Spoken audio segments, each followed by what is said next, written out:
Welcome to Chapter 17 of Captain Harold DeMarrero's River Stories. Today, Captain wants to talk about his career from, I think, about 1956 and on. So take it away, Cap. Well, first of all, I want to kind of tell you how when I started on the river, what was out there. Like for instance, you see the Coast Guard today. Well, it wasn't the Coast Guard back then. The Coast Guard back then wasn't even in existence on the river, with the exception of there was a license examination place, and they had a Coast Guard officer there, but the people that gave the license examinations were pilots and engineers, professionals. So, and then the companies back then, there was almost everything was steam. There was all these major barge companies out there, Federal Barge Line, which was owned by the U.S. government, American Barge Line, Commercial Barge Line, and Mississippi Valley Barge Line, Ohio Barge Line, Ohio River Company. There was a ton of them, and they all had what they call common carrier rights, and that meant that they could carry products that, if you didn't have these rights, you couldn't push or tow on the river. What would those commodities be? Well, it would be anything you could count. Pieces of pipe. You can count pieces of pipe. So it wouldn't be like aggregates, coal? No, those are bulk commodities. Those were exempt. Anybody could tow those. Beans and sugar? There wasn't any money in it back then. The real ICC rates applied to things you could count, and like automobiles. All of that was transported on the Mississippi River under ICC regulations. And so you had all these big major barge companies, and then you had I don't want to call them outcasts, because my great uncle was one of them, but you had these small independents that were non-union that really didn't, they all kind of started in the business at the same time. You see, all of these barge companies on the river then, the presidents of all these companies were all river captains or ex-river captains. So, they were professional river people running river companies. They'd make deals back then on a handshake, $1 million deals. But that's the way they did business. That was the riverman's way. If my word ain't good enough for you, I don't want to do business with you. And so they were pretty honest. So that was where the industry was when I entered it. And I would like to kind of recap a little bit.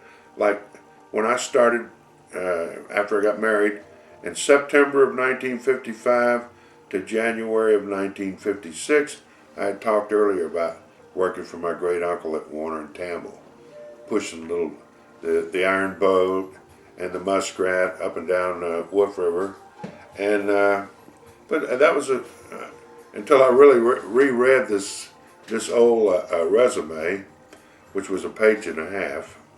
My new one is 7 pages long. How was you on the? I see on the resume there, I don't see too many people putting history, their own personal history, back to the age of 3, but I've seen the age of 3. Well, that's on my extended version, my 7-page version. This version only has the boats that I worked on and the companies that I worked for back, starting in September of 55. But like in January, when I left my great uncle, because he was only paying me $8 a day, and I could get $10 a day working on this grocery boat down there for Frank Garavelli. I've already talked about that. I worked on the Memphian, and that was only there from January 56 to July 56.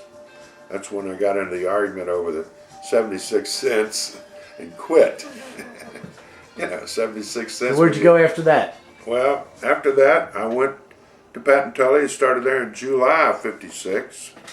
And you've already heard the stories about my first trip on the Frank Phipps, going down and hitting the sandbar and working for the Corps and doing pile driving duties, and having the boat sink on me, and the Frank trip Phipps. that I put the guy off on the bank. All of that was in between July of '56 and March of '57. 8 months. Yeah, my career was moving on. And so was some of your co-workers. You didn't have to say that, but that's true. Listen, I'd give anything, man. I just didn't have the experience to know how to deal with stuff like that back then. I was too young and too inexperienced to really have the job, but I had it. Yeah, I'm glad I didn't work with you. I wouldn't want you backing up the boat and leaving me on the bank out in the boondocks. Well, if you'd have done your job, and when I told you to go do this or do that, and you told me you wasn't going to do it, what kind of captain is it that doesn't fire you? So that's what happened. But anyway, I left there, and I've already been over this stuff before. In April of '57 to June of '58, that's when I worked for Captain Fontaine Johnson, and I was on the Hellridge, which, the first boat. I told that story earlier about running aground for 3 days, and the guy quitting and coming on the boat with the whiskey bottles under his arms.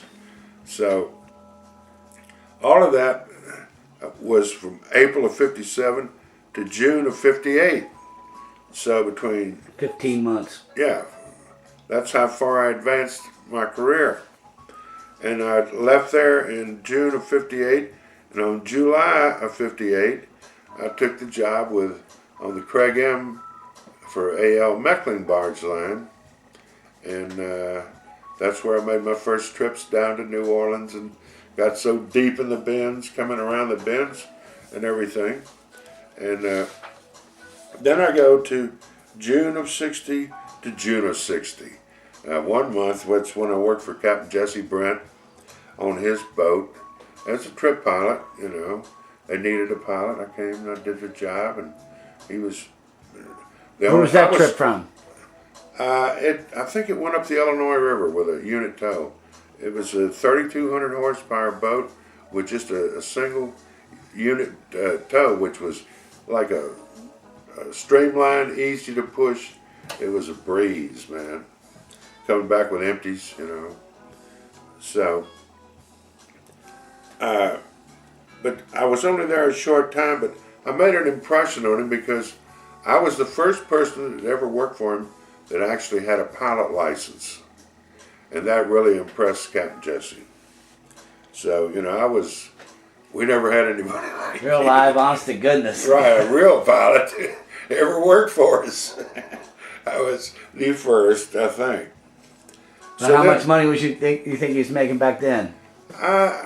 Best I remember, it was about $32.50 a day for trip pilot wages, which was good, I mean, pilots really made good compared to other people. I mean, I had a wife and a house and a brand new car and a boat, and What'd you say them guys are making now? for pushing barges, their top companies around $550 to $600 a day. Yeah, pretty sporty wages. Well, it would be better if we got ship wages, It always amazed me that a ship pilot carries a ship 100 miles at most going down the Mississippi and draws $378,000 a year, and a towboat guy makes $600 a day, Right. It just ain't right, but that's the way it is. Okay, Cap. Well, we better wrap it up because we only got a little bit of time left, and due to YouTube time constraints, we only have 10 minutes. So we'll wrap it up, and hope everybody comes back and watches Harold DeMarrero's Volume 18.